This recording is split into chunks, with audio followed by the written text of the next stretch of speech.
बच्चों, हिंदी साहित्य की कक्षा में आप सभी का स्वागत है। आज हिंदी साहित्य की कक्षा 6 का अध्याय जल ही जीवन है को पढ़ने जा रहे हैं। हिंदी साहित्य हमें सिर्फ भाषा या फिर बोली ही नहीं सिखाता, अपितु जीवन जीने की कला और उसके मूल्यों महत्वों से भी हमें अवगत कराता है। तो आइए इस अध्याय को बिना किसी देरी के हम प्रारंभ करते हैं। यह है हमारा अध्याय 11, जल ही जीवन है, यानी जल के बिना हमारा जीवन संभव नहीं है। पाठ परिचय के माध्यम से जानेंगे कि इस पाठ में बताया गया है कि प्रत्येक प्राणी को जीवन जीने के लिए जल की आवश्यकता होती है। भिन्न भिन्न प्रकार के कार्य हमारे जल पर निर्भर करते हैं। जल के बिना जीवन की कल्पना भी नहीं की जा सकती। जल जीवन का पर्याय है, अतः जल का संरक्षण करना हम सभी लोगों का परम कर्तव्य है। आइए पढ़ते हैं। आज अतुल स्कूल से आकर बहुत खुश हुआ जब उसे पता चला कि शाम को उसके मामा जी आ रहे हैं। अतुल ने जल्दी जल्दी अपना गृह कार्य यानी होमवर्क, घर का जो कार्य था जो स्कूल से दिया गया था, वो पूरा कर लिया और मामा जी के आने की राह देखने लगा, यानी इंतजार करने लगा। अतुल के मामा जी विज्ञान के शिक्षक हैं, यानी वो साइंस के टीचर हैं। वे अतुल को रोचक कहानियां सुनाया करते थे। अतुल ने अपने दोस्त राजू और दीपक को भी अपने घर बुला लिया था ताकि मामा आएंगे तो उनको भी कहानी सुनाएंगे। शाम को जैसे ही अतुल के मामा जी घर पहुंचे तो सभी बच्चे उनसे कहानी सुनाने के लिए जिद करने लगे। सभी बच्चे बोले कि मामा जी आप कहानी सुनाइए। मामा जी ने कहानी सुनाना शुरू किया। बच्चों, तुम जानते हो कि तुम्हारे शरीर का 2/3 भाग सिर्फ पानी के कारण है, यानी तुम्हारे शरीर में कितना भाग पानी है? 2/3। यदि तुम्हारे शरीर से पानी निकाल दिया जाए तो तुम्हारा भार 1/3 रह जाएगा। केवल तुम्हारा ही नहीं बल्कि संसार के सभी प्रकार के जीव जंतु, प्राणी, पक्षी, पेड़ पौधे का जीवन का आधार पानी ही है, यानी सभी के जीवन का आधार क्या है? पानी। पानी के बिना जीना तो दूर, पनप भी नहीं सकते, यानी पैदा भी नहीं हो सकते। इस प्रकार पानी हमारे पर्यावरण का अभिन्न अंग है। इतना ही नहीं, रोजमर्रा के कार्यों में भी पानी की जरूरत होती है। रोजाना जो हम काम करते हैं, खाना बनाना, नहाना धोना, कपड़े धुलने, बर्तन धुलने, कार धोना, घर में झाड़ू पोछे करने, सभी में क्या? पानी की आवश्यकता होती है। मामा जी की बातें सभी बच्चे ध्यान से सुन रहे थे। तब आगे मामा जी ने पानी के बारे में बताया। पानी रंगहीन और स्वादहीन होता है। पानी का अपना कोई रंग नहीं होता और उसमें कोई स्वाद भी नहीं होता।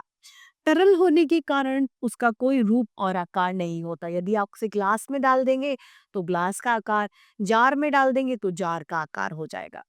उसे जिस बर्तन में रखा जाए वो उसी आकार को वो धारण कर लेता है। जिस तरह का रंग या गंध पानी में मिला दो वह उसी रंग, उसी गंध का हो जाता है। पानी की एक विशेषता यह भी है कि वह अनेक प्रकार की वस्तुओं को अपने में घोल सकता है, यानी बहुत सारी वस्तुएं ऐसी हैं जो पानी में घुल जाती हैं। उदाहरण के लिए हम नमक, चीनी, ये सब कुछ क्या पानी में घोल देते हैं। अब दीपक के मन में ये सवाल उठा, उसने मामा जी से पूछा, मामा जी, पानी के बहुत सारे उपयोग तो हम प्रतिदिन घर में अपनी आंखों इसको देखते करते हैं, जैसे कि खाना बनाने में, कपड़े धोने में, साफ सफाई करने में, और गर्मियों में कूलर भर में दो तो ठंडी हवा आने लगती है। लेकिन मामा जी, एक अकेला पानी यह सब कैसे कर सकता है? जवाब में मामा जी ने समझाया, जल यानी पानी अपने आप में अकेला नहीं है। उसके दो हिस्सा हाइड्रोजन तथा एक हिस्सा ऑक्सीजन पानी में होती है। यानी पानी में कौन कौन से तत्व है? एक तो हाइड्रोजन और दूसरा ऑक्सीजन होती है। हाइड्रोजन को विज्ञान की भाषा में H और ऑक्सीजन को O चिन्ह से दर्शाते हैं। यानी हाइड्रोजन H के नाम से आता है और ऑक्सीजन O से आता है, इसीलिए विज्ञान की भाषा में इसे H2O कहा जाता है। आप जिस हवा में सांस लेते हैं वह ऑक्सीजन तथा जो हवा गुब्बारे में भरी जाती है उसे हाइड्रोजन कहते हैं। वैज्ञानिकों का कहना है कि संसार में पानी की मात्रा सीमित है यानी लिमिटेड है। ऐसा नहीं है कि असीमित पानी है, नहीं, लिमिटेड पानी है।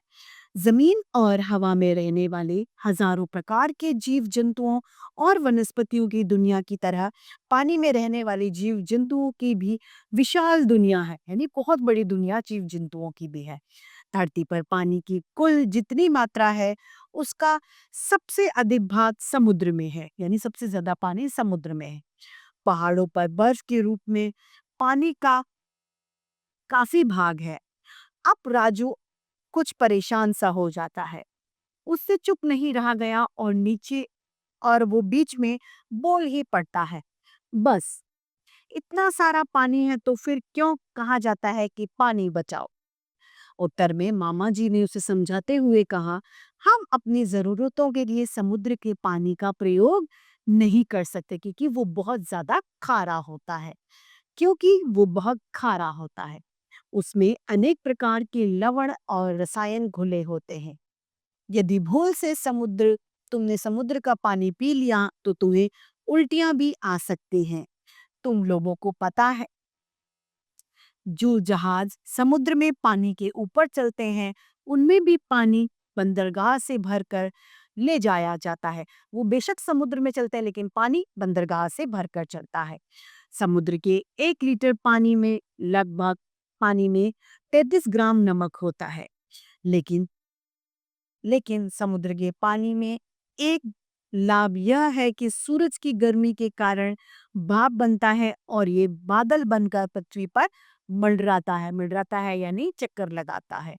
हवाओं के रुख यानी मोड़ से जहां भी पहुंचते हैं ठंडे होकर बरसने लगते हैं ये बादल।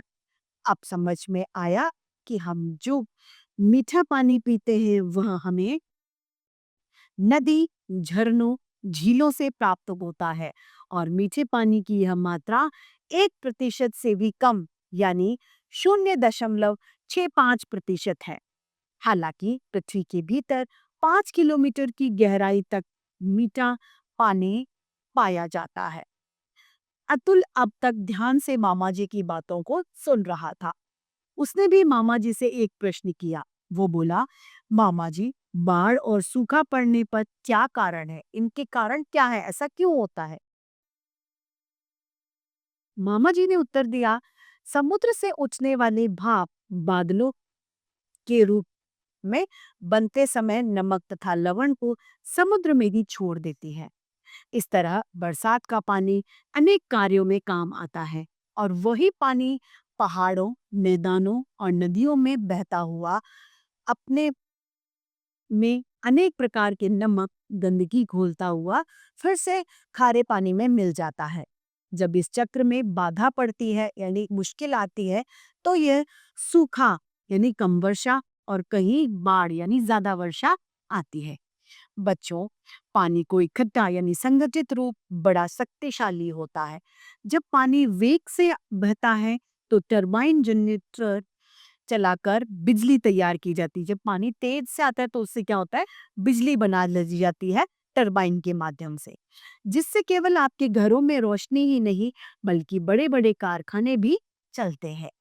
इस तरह पानी विशाल शक्ति का भंडार और स्रोत भी है। सभी बच्चे सभी बच्चों के साथ साथ उनके माता पिता भी मामा जी की बातों को बड़े ध्यान से सुन रहे थे। मामा जी ने आगे कहा, पानी का संबंध हमारे शरीर के सभी कामों से है।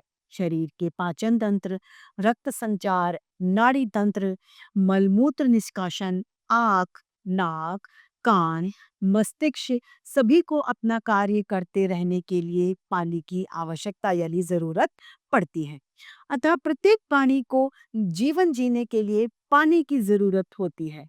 इतना ही नहीं, कल कारखानों को चलाने के लिए भी पानी कई रूपों में आवश्यक है।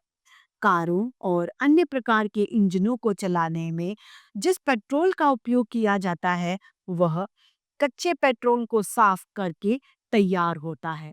1 लीटर पेट्रोल को बनाने में लगभग 60 लीटर पानी का प्रयोग किया जाता है। पहनने, ओढ़ने, खेलने कूदने आदि सभी प्रकार के कार्यों में पानी का बहुत उपयोग होता है। लेकिन गंदा यानी दूषित पानी पीने से हैजा, पेचिश, टाइफाइड जैसी बीमारियां भी होने का खतरा रहता है। इस कारण साफ किया हुआ या फिर छाना हुआ पानी ही हमें पीना चाहिए ताकि हम बीमारियों से बचे रहें। मामा जी ने अतुल, राजू, दीपक और उनके माता-पिता को भी समझाया। देखिए, दिन प्रतिदिन पानी पीने के लिए पानी का स्रोत कम होते जा रहे हैं। यह बात तो हम सभी जानते हैं कि पानी प्राणियों के लिए कितना उपयोगी है। इस कारण हमें बेकार बहाकर नल खुला छोड़कर पानी को बर्बाद नहीं करना चाहिए। इस प्रकार मामा जी की बातें सभी को समझ में आ गई कि यदि हम जल की रक्षा करेंगे तो वह हमारी रक्षा करेगा। और अंत में सभी एक साथ बोले कि जल ही जीवन है। इस पाठ के रचयिता हैं डॉक्टर अनिता मोदी। इसी के साथ आज की हिंदी साहित्य की कक्षा यही समाप्त होती है। फिर से हिंदी साहित्य की कक्षा में ऐसे रोचक अध्याय लेके आपके समक्ष प्रस्तुत होते रहेंगे। आज के लिए इतना ही। धन्यवाद।